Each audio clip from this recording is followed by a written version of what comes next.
How to use an external hard drive on Xbox One.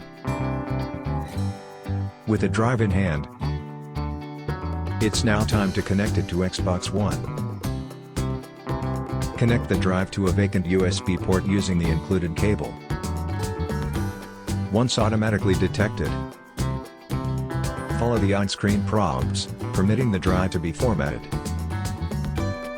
By using the external hard drive on Xbox One, all prior data is erased.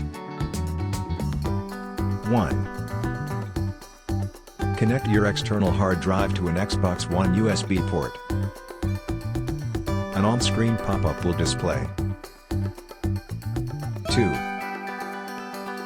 Select Format Storage Device. 3. Enter a name for the drive using the on-screen keyboard. 4. Select Install New Things here to automatically install future games on this drive. 5. Select Format Storage Device. Now configured for Xbox One. Future games and apps automatically install to your external drive.